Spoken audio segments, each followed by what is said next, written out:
Welcome friends, welcome to this class. Today we shall talk about constitution. देखिए 11th class आपकी 11th class में जो first lesson है political science का वो है कॉन्स्टिट्यूशन, व्हाई एंड हाउ, संविधान क्यों और कैसे, है ना। भाई कॉन्स्टिट्यूशन क्यों, है ना, क्यों जरूरी है, एंड हाउ और कैसे ये बना, उसके बारे में पूरे लेसन के अंदर हम डिस्कस करने वाले हैं। So today we shall talk about and discuss about constitution. After studying this lesson you will learn about कि व्हाट ए कॉन्स्टिट्यूशन मीन्स, कि संविधान का क्या अर्थ है, क्या इसका मीन है, and after that what a constitution does to the society, कि संविधान समाज के लिए क्या करता है और समाज को क्या देता है। How constitution govern the allocation of power in society, और समाज में शक्ति का बंटवारा संविधान कैसे करता है। After that what was the way in which the constitution of India was made, कि भाई किस तरीके से भारतीय संविधान को बनाया गया, उसका निर्माण किया गया। तो ये कुछ क्वेश्चन है इसके बारे में आप इस लेसन के बाद, इस लेसन को पूरा पढ़ लेने के बाद आप ये समझ पाएंगे कि इन क्वेश्चंस के क्या आंसर है। Now we shall discuss about other questions. Why do we need a constitution, हमें संविधान की क्या आवश्यकता है, हाँ, कि भाई हमें संविधान की क्या जरूरत है, क्या आवश्यकता है। व्हाट इज ए कॉन्स्टिट्यूशन, कि भाई संविधान क्या है, एक संविधान क्या है, और what is role for society, और संविधान का एक समाज के लिए क्या रोल है, क्या भूमिका है ना। How does a constitution relate to our daily existent, और संविधान हमारे दैनिक जीवन के लिए, दैनिक दिनचर्या के लिए, डेली एक्सिस्टेंस के लिए क्यों जरूरी है।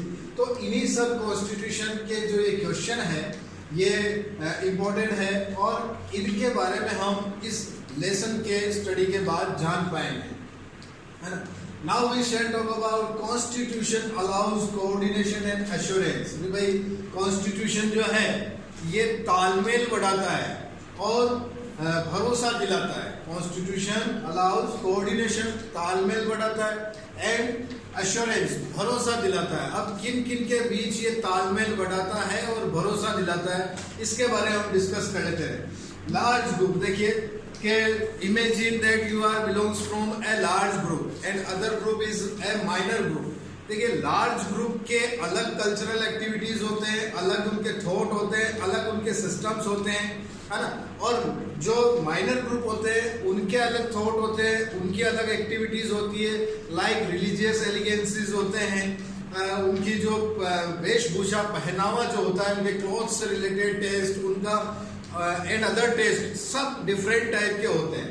तो अब जब ये सब चीजें डिफरेंट टाइप की होती है तो इनके मध्य, इनके बीच में क्या ऐसा कोई ऐसी नीड होनी चाहिए जो इनको आपस में, इनके मध्य कोऑर्डिनेशन बैठाए या तालमेल बढ़ाए। अब इस कोऑर्डिनेशन की क्या जरूरत होती है, क्यों बनाना जरूरी है कोऑर्डिनेशन। देखिए जब एक सोसाइटी के अंदर एक लार्ज ग्रुप ऑफ पीपल होता है, एक लोगों का बड़ा समूह होता है और एक लोगों का छोटा समूह होता है, माइनर ग्रुप, है ना।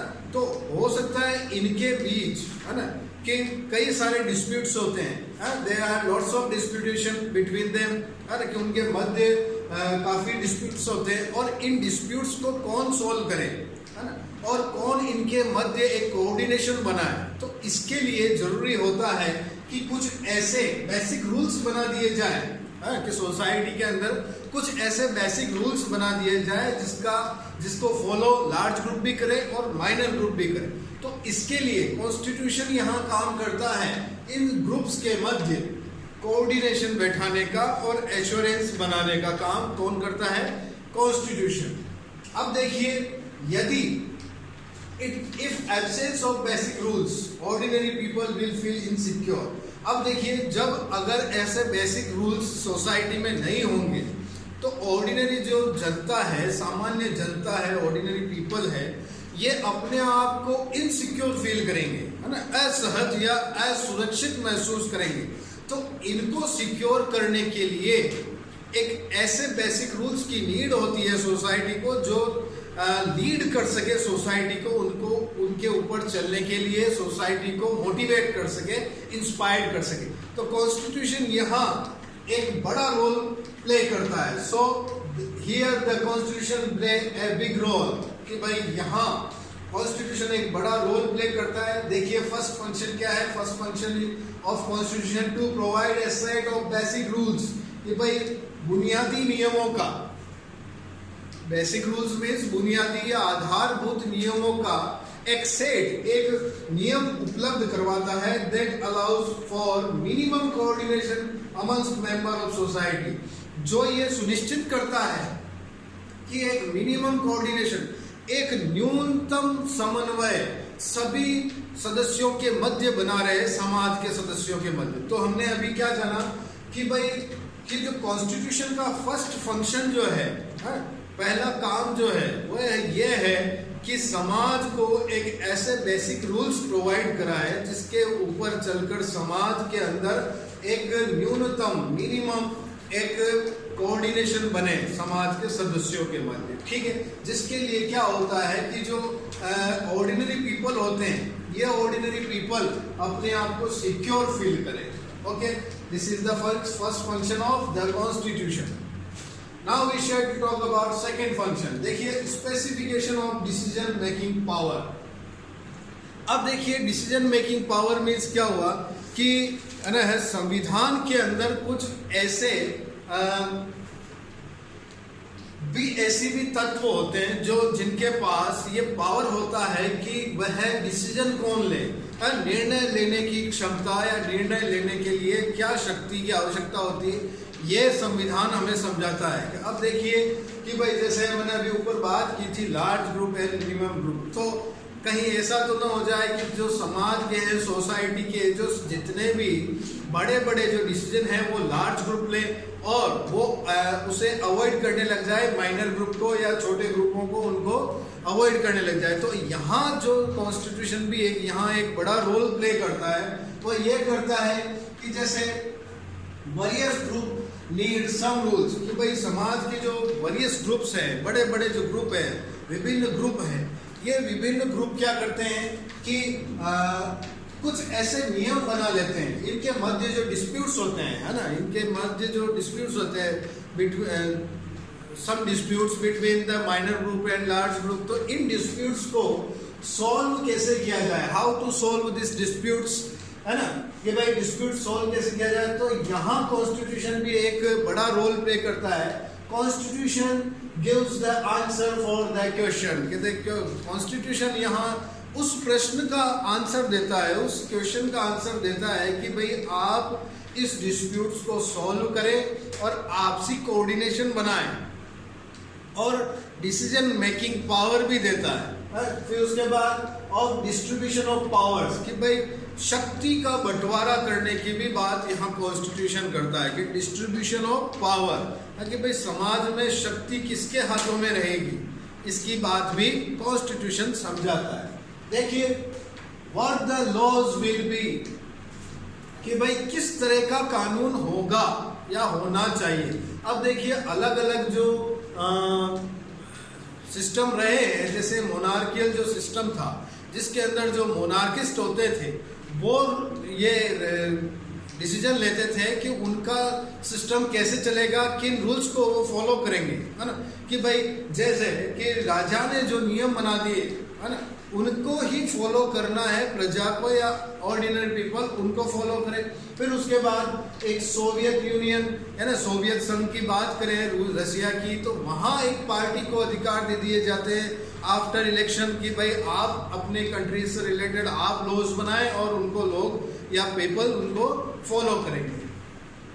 ओके, बट जब हम बात करें इंडियन कॉन्स्टिट्यूशन की, तो इंडियन कॉन्स्टिट्यूशन ये इसके अंदर ये अथॉरिटी पार्लियामेंट को दी गई है, पावर भी पार्लियामेंट को दी गई है कि maximum laws and policy will make the parliament. देखिए पार्लियामेंट, संसद ज्यादा से ज्यादा कानून और नई नई पॉलिसियों का जो निर्माण होता है वो संसद करती है। हमारे यहाँ भारतीय संविधान में ऐसी ही परंपरा रखी गई है या ऐसा ही एक प्रोविजन रखा गया है कि जो नया कानून बनाया जाता है या नई पॉलिसी जो बनाई जाती है पब्लिक वेलफेयर से रिलेटेड, उन्हें कौन बनाता है? उन्हें पार्लियामेंट बनाता है। अब देखिए, पार्लियामेंट का भी एक अलग मैनर होता है। ये पार्लियामेंट जो ऑर्गेनाइज होती है ये भी एक पर्टिकुलर मैनर से गठित की जाती है ना, इनके लिए भी एक अलग प्रावधान होता है कि पार्लियामेंट कैसे बनती है। देखिए, पार्लियामेंट के बाद हम आने वाले लेसन्स के अंदर डिस्कस करेंगे कि भाई पार्लियामेंट जैसे इलेक्शन होते हैं, इलेक्शन के अंदर जो रिप्रेजेंटेटिव जो इलेक्ट होकर जो आगे जाते हैं वो हमारा रिप्रेजेंटेशन करता है। फिर उनके जो मेजोरिटी में से जो व्यक्ति निकल के आता है वो अपना बहुमत सिद्ध करता है और उन्हें सरकार बनाने के लिए आगे बुलाया जाता है। ये अलग अलग तरह की जो बातें हैं ये हम नेक्स्ट लेसन में या आपके जो आने वाले लेसन है उनके अंदर हम डिस्कस करेंगे। Now we shall talk about, देखिए अब ये कॉन्स्टिट्यूशन ये डिसाइड करता है। The second function is that who has the power to make decision in a society and how the government will be constituted. कि भाई कॉन्स्टिट्यूशन ये डिसाइड करता है कि निर्णय लेने की शक्ति किसके पास रहेगी, समाज के अंदर निर्णय लेने की शक्ति किसके पास रहेगी, and how the government will be constituted. कि भाई सरकार किस तरह से संविधान का पालन करके अपने नियमों को बनाएगी। तो ऐसा डिसीजन लेने की पावर किसके पास है? कॉन्स्टिट्यूशन के पास। ठीक है, तो हमें दो फंक्शन अभी मालूम चल चुके हैं क्या कि भाई एक तो मैंने ये यहाँ नीचे कहा था कि बेसिक रूल्स बनाया जाए, दूसरा है कि पावर किसके पास होनी चाहिए।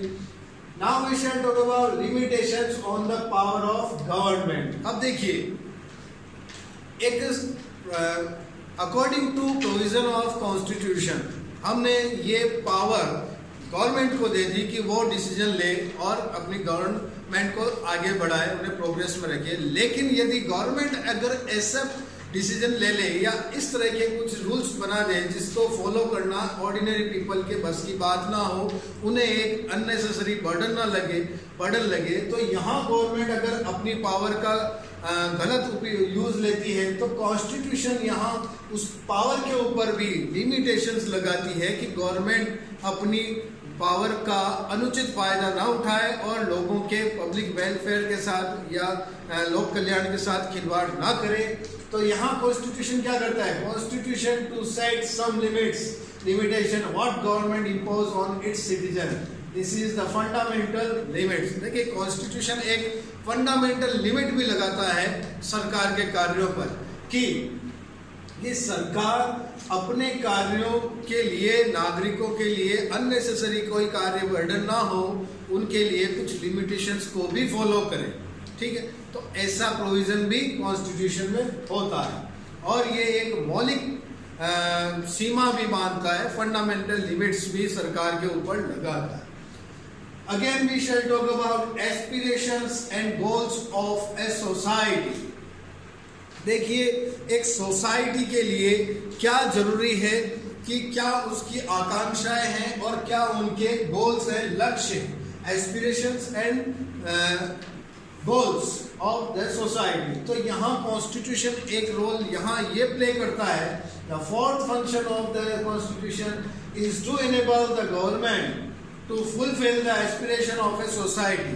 कि भाई समाज के लिए कॉन्स्टिट्यूशन यहाँ ये रोल प्ले करता है कि वह सारी जितनी भी उच्च आकांक्षाएं हैं जन कल्याण की, पब्लिक वेलफेयर की और नई नई पॉलिसीज की, तो यहाँ कॉन्स्टिट्यूशन उन एस्पिरेशंस को भी फुलफिल करे और गवर्नमेंट की हेल्प करे। तो in this video we have learn 4 function of the constitution. I hope कि आप लोग इनके नोट्स बनाएं, इन्हें देखें, इस वीडियो को समझें और यदि आपको नहीं समझ में आए तो आप हमसे पूछ सकते हैं, आप स्कूल आ सकते हैं या फिर हमें चैट करके आप अपने क्वेश्चन पूछ सकते हैं या मेरे को कॉल करके पूछ सकते हैं। So that's all for today. Thank you.